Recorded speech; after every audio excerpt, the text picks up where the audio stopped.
my career, through my technical life. And I'm going to start with my childhood. My family into technical careers. My sister is a mechanical engineer and practiced civil and mechanical engineering for close to 40 years and recently retired.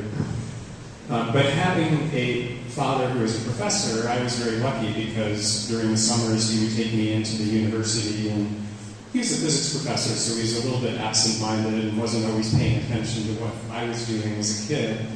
But I would run through the hallways of the physics building and eventually learned how to do something with computers. And computers at the time were really radically different than what they are now. It's not a single person, one person maybe, two people. All right, so these were as big as this desk here. You would program them with cards that were shaped something like this, and you poke holes in them. And there's a huge machine to poke holes in them. So just as you write lines of code today, every single card would be a single line of code, and you put all of the cards in sequence. So if you had a 500-line code program, you would have 500 cards. And of course, I was a very, very young kid when I first got exposed to this, and I decided that the cards were actually pretty because some were green and some were red and some were yellow. And at one point, I opened up a drawer and just started pulling cards out, and I made an art project out of it. And that completely screwed up somebody's computer program, right? Because it would be just like somebody went in to edit your code and just randomly moved all the lines around. So at a pretty young age, I was causing a bit of havoc. And my dad decided, well, he really wanted to encourage my curiosity, but he didn't want to have to deal with resorting, 500 cards again.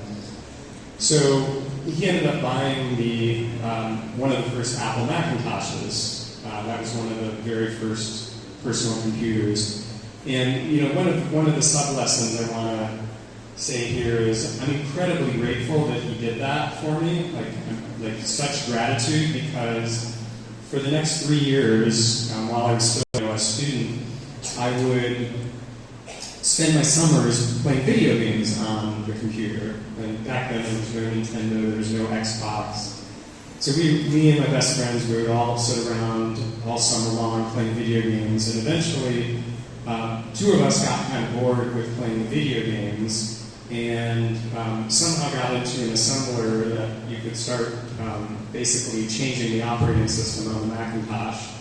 And several times I changed the operating system enough that the computer would not boot up, and my mom would come and want to do word processing or whatever, and the computer wouldn't boot up. So my dad had kind of taken the problem I was causing at his office with the computer cards and moved it to the home.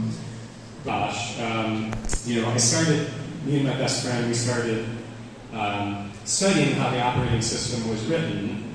And of course, I had no textbooks, and the high school that I went to at the time, they did not yet have computers on campus. So we just kind of figured out how the operating system worked.